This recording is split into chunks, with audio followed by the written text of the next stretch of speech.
Garuda Express, an international courier service.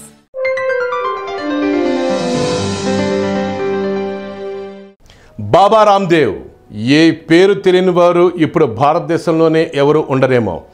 భారత మార్కెట్లో ఆయుర్వేద ఔషధాలతో తనదైన శైలితో దూసుకుపోతున్న బాబా రామ్దేవ్ కంపెనీ పతంజలి తాజాగా రెస్టారెంట్ వ్యాపారంలోకి అడుగుపెట్టేందుకు ప్రయత్నాలు ప్రారంభించేసింది.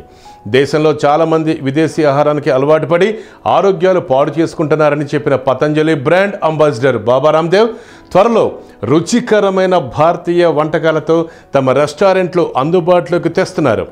మెక్డొనాల్డ్, సబ్వే, క్యాంటకీ ఫ్రైడ్ చికెన్ అంటే KFC లాంటి విదేశీ రెస్టారెంట్లకు గట్టి పోటీనిస్తామని బాబా రామ్దేవ్ వెల్లడించారు.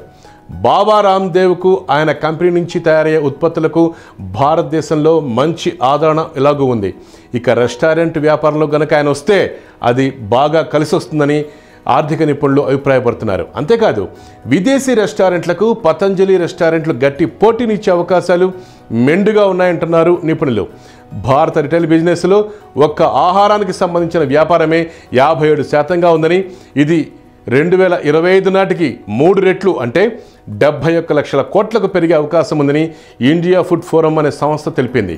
2016-17లో పతంజలి టర్నోవర్ 10,000 నుంచి 500 కోట్లు, 300 బిలియన్ రూపాయల మేర ఉత్పత్తులు తయారు చేసే సామర్థ్యం బాబా రామ్దేవ్ పతంజలి కొన్నదని, ఇక వచ్చే ఏడాది కల్లా దీన్ని 2 చేసే లక్ష్యంతో పనిచేస్తామని ఆ సంస్థ తెలిపింది. ఇక వస్త్ర వ్యాపారంలో కూడా పతంజలి ప్రవేశించే యోచనలో ఉన్నది. దేశం కోసం అమరులైన జవాన్ల పిల్లలకు విద్యను అందించడానికి స్కూళ్లు కూడా ప్రారంభిస్తామని యోగా గురు బాబా రామ్దేవ్ చెప్పారు. హాయ్ యోయో వ్యూవర్స్, సబ్స్క్రైబ్ చేసేటప్పుడు అక్కడ ఉండే గంట సింబల్ను ప్రెస్ చేయడం మర్చిపోవద్దు.